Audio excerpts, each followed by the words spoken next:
क्या बात है नरगिस भाभी, आप तो एकदम पुरानी फिल्मों की हीरोइन बनी हुई। हाय हाय, क्या बताऊं महवेश, नहीं देखा जा रहा मुझसे, नहीं देखा जा रहा। हाँ तो डॉक्टर देख लेगा, उसको दिखा दे। आंखों का ही मसला है ना भाई। मेरी आंखें ना 6/6 हैं, 100% ठीक। मैं तो नबील की बात कर रही हूँ। हाय, नबील का ये तड़पना नहीं देखा जा रहा, उसकी ये हालत नहीं देखी जा रही मुझसे। उसकी हालत को क्या हो गया? अरे अल्लाह अल्लाह करके तो बेचारे नबील के जख्म थोड़ा भरने शुरू हुए थे, लेकिन हानिया ने आकर दोबारा से हरे कर दिए। पता नहीं कब जान छूटेगी इस हानिया से नबील की। मैं तो ये सोच सोच कर परेशान हो रही हूँ कि आप अपनी सगी बहन को छोड़ के मेरे भाई की हिमायती कैसे बन गई हैं? क्यों भाई, वो हमारा कुछ नहीं लगता क्या? नहीं मतलब मैं तो ससुराल और मैके की बात। अरे भाई, अच्छी औरतें जो होती हैं ना, शादी के बाद उनका ससुराल ही सब कुछ होता है, उनका मैका पराया हो जाता है। अरे ससुराल की ही कदर करनी चाहिए। मैं तो बहुत परेशान हूँ नबील के लिए, हाय बेचारा। आप तो कुछ ज्यादा ही अच्छी हो गई नरगिस भाभी। बस दुआ करो बहन कि नबील की शादी उसी जगह हो जाए और जल्दी हो जाए जहां वो सास उसके लिए लड़की पसंद करके आई है, वरना वो बेचारा इस गम में घुलता रहेगा, घुलता रहेगा। हाय नबील, हाय।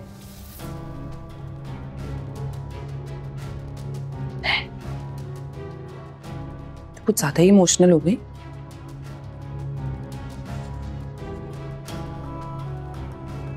हाथ में कुछ काला जरूर है।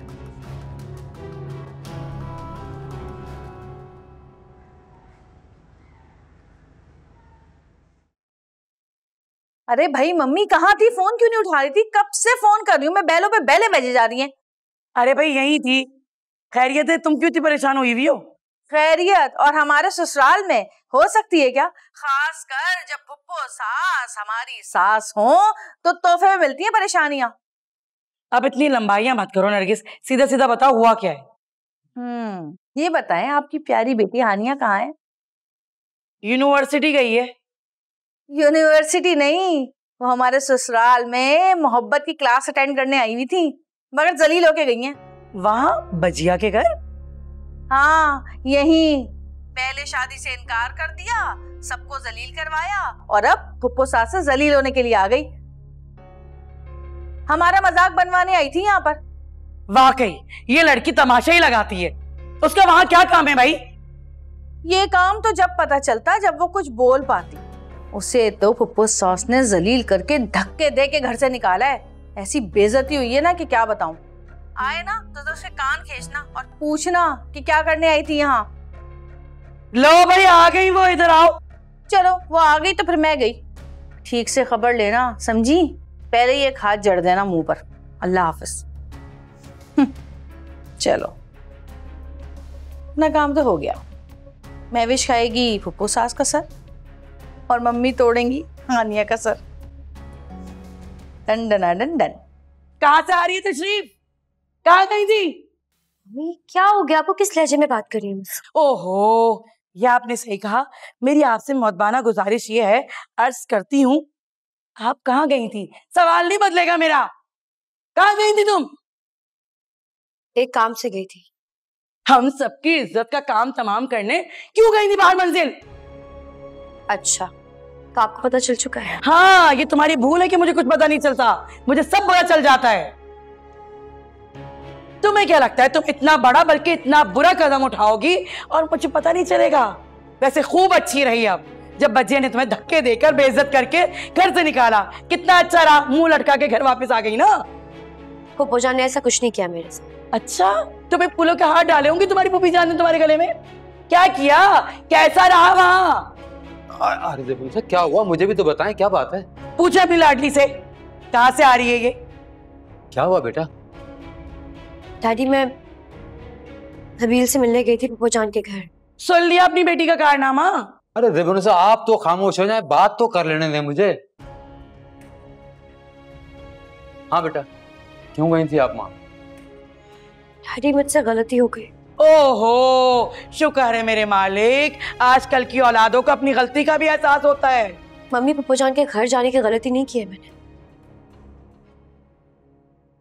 बल्कि गलती तो मैंने नबील से अपनी शादी खत्म करके की है,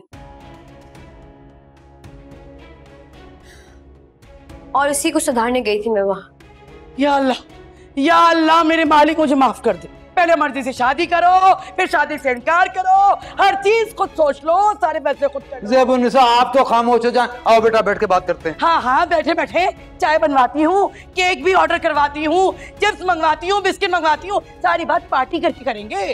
कर लेते हैं। आप बेटा, आप तो आप बैठो इधर, बैठकर बताओ पूरी तफसील से बात। बैठ के बताओ, सीने पे मूंग डल रही है हमारे, बैठ के बताओ। हाँ, अब बोलो।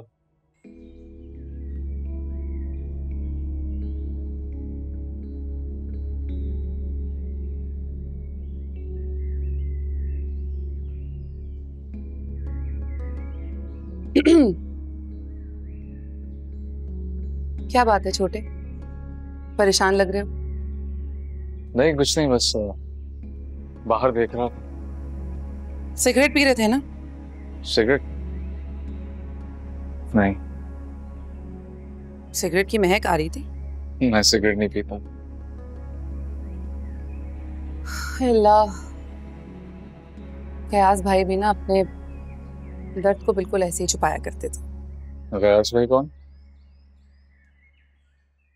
वो शौकत साहब के सबसे बड़े वाले बहन हुई, नसीमा आपा के साहब शौहर, वही नसीमा आपा जो कॉन्ट्रैक्टर के साथ भाग गई थी। अरे उन्होंने तो अपनी औलाद का भी नहीं सोचा। तो आप ये सब मुझे क्यों बता रही हैं? इसीलिए बता रही हूँ क्योंकि मर्दों को कुछ औरतों पर ना बिल्कुल एतबार नहीं करना चाहिए उनका, जो पल में तोता पल में माशा होती हैं।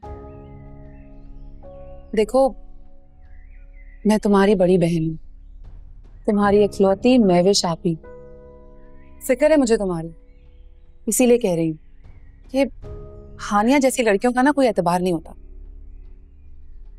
ये ना अपने प्यार के झांसे में फंसाकर खुद गायब हो जाती हैं, जैसे तुम्हारे साथ किया उसने, तुम्हें फंसाया और खुद गायब हो गई। अरे बहुत ऑप्शंस होते हैं ऐसी लड़कियों के पास, ऐसी लड़कियों को मैं अच्छी तरह जानती हूँ, इसीलिए कह रही हूँ कोई जरूरत नहीं है इस हानिया का एतबार करने की। मैं तो कहती हूँ दफा करो, इतनी भी कोई खास नहीं थी वो।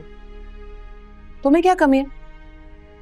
तुम्हें तो कोई भी मिल जाए, एक से बढ़कर एक लड़की मिलेगी तुम्हें। छोटे, मुझे ना पूरा यकीन है जिसके चक्कर में उसने तुम्हें छोड़ा था ना, वो भी उसे धोखा देके भाग गया। कभी तो आ जाइए यहाँ पे। मुझे इस बात पे कोई डिस्कशन नहीं करनी है, कौन आया, कब आया, क्यों आया। अरे लेकिन मुझे तो तुम्हारी फिक्र है ना, इसीलिए समझा रही हूँ तुम्हें कि जो इश्क माशूकी की बीमारी है ना, ये लाइलाज होती है। अभी वक्त है, संभल जाओ वरना बहुत देर हो जाएगी।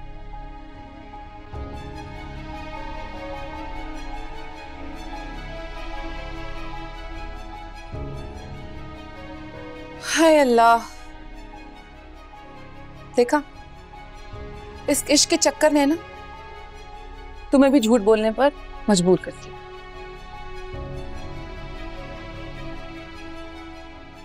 फयाज भाई भी ना बिल्कुल ऐसे ही झूठ बोलने लग गए थे।